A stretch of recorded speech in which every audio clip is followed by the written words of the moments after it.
Hey guys, what's up? Welcome to my channel. My name is Kat and I'm a huge sci-fi and fantasy reader. And today we are doing something that I have wanted to do for so long, and I'm honestly shocked that for some reason I've never given these books a try, but I am going to be reading Star Wars books for the first time. I have a few of them checked out in the library, the first one being The Light of the Jedi, which it's just in the other room. I don't really want to go grab it right now, but I am going to be reading these for the very first time and could not be more excited. I've managed to get about 50-ish pages into this book so far, and I'm incredibly confused about what's happening. It takes place in the Old Republic. There seems to be this kind of like mass or kind of destruction event that's going on, where essentially something is moving at extremely high speed through a galaxy and annihilating everything in its place. So we're following so many different characters. It seems like every chapter is from a different person's point of view, and it is how they are responding to this event, where essentially there is this one planet in the destruction path that has billions of people on it, and if they don't get evacuated within like the next 15 minutes or so, it is expected that everybody on the planet is going to die. And then we have Jedis who are coming to rescue, people who are just living on the planet, like all of this stuff going on, and it is very interesting. It's incredibly fast-paced. Like the action started from page 1 and it has not stopped.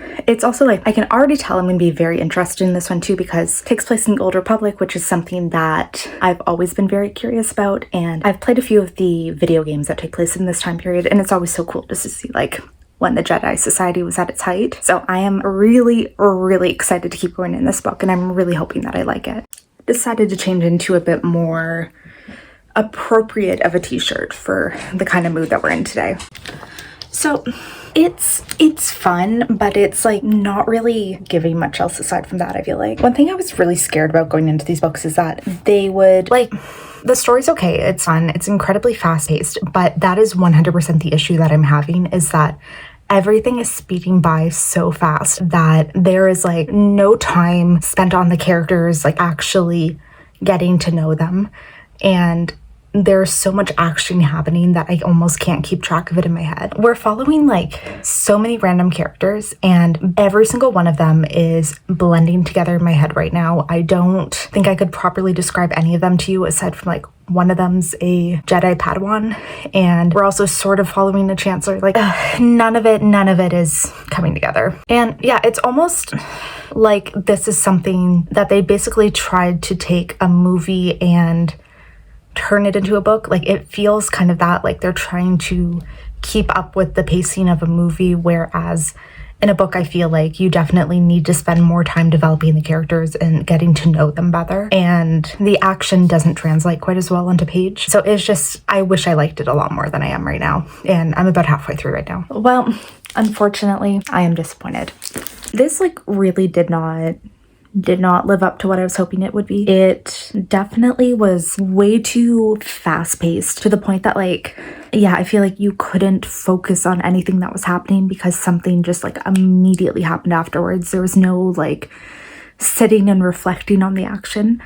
There's just like too many characters, and one thing I'm curious to see is, would it be better if it was characters that I'm personally familiar with? So that way it'd be a bit easier to keep track of them, because yeah, I just found there was like so many people that we were following and I could not keep any of them straight in my head, unfortunately. So I'm really disappointed, and I don't know, I hate to say this too, but I feel like I've read much better Star Wars fan fiction than this book, and it did not do anything for me.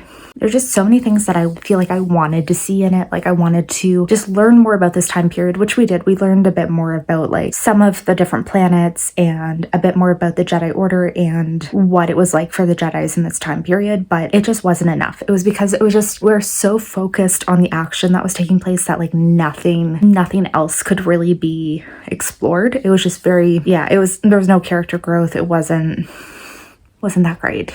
And I am very curious if it was just perhaps because it's like characters I'm not familiar with, maybe the author just wasn't for me, and I'm really hoping the next one will be better. I did decide to go with Master and Apprentice by Claudia Gray. I'm going to be rotating between audio and the physical book for this one. I've started the audiobook and I'm about 5-ish% in, and I do have to say I think it's going to be a lot better already. Part of it is just like the audiobook narration. unbelievable. They have sound effects, the accents, everything. Like, I really feel like we're actually with the characters. And also, we're following Qui-Gon Jinn and Obi-Wan. So I think the fact that there are two characters who I love deeply and I've really always wanted to know more about them, I feel like that alone might really like carry forward this book for me, because I think we're just going through like their relationship dynamics and stuff, which fabulous. I want to see that. Once again, also have another Star Wars shirt on because obviously need to just break all of them out this week. And today for makeup too, I used my ColourPop Star Wars palette, which one second I'll open up. And this is like, yeah, this is just such a beautiful palette. I am always so excited to use it, and I just went with some blues today from it. So really feeling the Star Wars vibe. I'm deeply enjoying this book so much more than the first one, and this makes me so insanely happy. So as I was saying earlier, we're following Qui-Gon and Obi-Wan as they're just kind of like going through a mission, and Qui-Gon had just been offered a seat on the Jedi Council, and now he's like really conflicted about what he wants to do, because accepting this seat will essentially mean that he probably should give up Obi-Wan as an apprentice, but he's also very conflicted because they have had a lot of issues in forming like a functional relationship because they're very at odds with each other. So he's very conflicted about, is it the right thing to do to take this position and pass Obi-Wan off onto another Jedi to be trained, or is it the right thing to do to keep training him and finish this off? And then at the same time, we're seeing flashbacks to when Qui-Gon was apprenticed Dooku, which is so interesting to see because that's one of those dynamics that we never really got to see in the movies, right? Like, we never really got to explore what they were like together, and it's so cool. So much of it is just like Dooku is like this very stern, unapproachable man, and Qui-Gon is just like scared to go to him and scared to like talk about his issues because he doesn't know how it's going to be perceived, and it's really interesting to see. I'm definitely enjoying like the mission that they're on so much more in this one. It feels relatively action-packed, but nowhere near as much as last book, and just very, very much we're more in the characters' heads and thinking about their motivations, which definitely wanted to see. And I'm really not sure if it's because I know the characters more that I'm just like feeling, actually I'm pretty sure that's what it is. Like, these are characters that I love, so I'm feeling very happy to be seeing them in any context, and of course I'm gonna love to see like more of their relationships and more of what they're thinking and everything. Also, I've been still listening to the audiobook, so I'm about 25% in right now, and I absolutely love it. There's just like so many sound effects and so many like things that are adding to the story, and it's just like such a, I feel like I'm watching a story, and like I'm really feeling so much more invested in it because of that. So after finishing reading Master and Apprentice, I really loved it. It definitely is like a solid 4-star for me because, I don't know, the action was great. I was really invested in the plot. The characters I really enjoyed. And thinking back, I'm honestly not even sure, like this book did have a lot more character development than the first book that I read, but I think so much of that was also just the prior knowledge that I was going in with it. So I don't necessarily even know if this one was better per se than the first book, but maybe the fact that I already cared about the characters and I was already invested in their story made this one so much better. Though I do also think that the plot was much better because in this one we're investigating like a political conspiracy, and also just Qui-Gon as a character himself, who's somebody who very much questions the Jedi Council and really criticizes their motivations. That's really interesting to see. And like him, a lot of this book was him very critical about the fact that the Jedi Council is unwilling to do anything about the problem of slavery in the galaxy. And he's like, why are we just so passive about all of these issues that are happening and not actually getting involved? And I love to see that. That's one of those criticisms that I've always said about the movies and why I feel like the Jedi Council itself is not necessarily the best.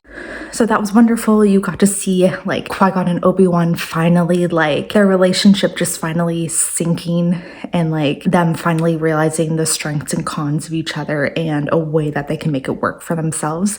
Fantastic. Absolutely love that. And like minor spoiler, but the last chapter takes place after the events of Phantom Menace, and it's just so emotional, and it really makes you understand so much of Obi-Wan's motivations going forward in the books, and loved it so much. So I feel like this experiment of reading two separate Star Wars books has really made me realize that, one, I prefer stories that are centering existing characters in the universe, which could change potentially depending on the writing of the author. It's one that I find there needs to be very good character development if you are following new characters, because otherwise the story, it doesn't really have that same emotional impact, or it's not just as interesting, I guess. Like, just following some event that happens in the galaxy is not enough per se. You need to have that character emotional depth, which I never really realized that about myself. I never really realized that I was a strong character motivated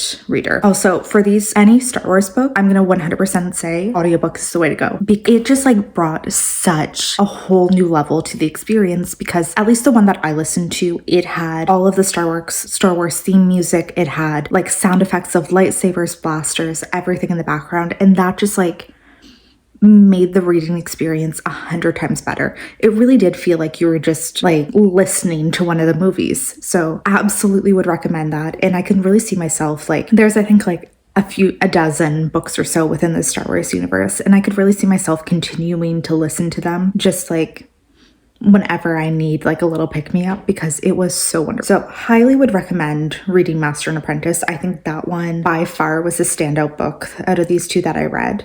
I did look a bit more into the other books that have been like released within the Star Wars universe and that are now canon. And there's one about Leia, and I think I'm going to read next. I'm just going to see if I can get an audiobook of that, because perfection's such a good time. But I think this was a pretty solid experience.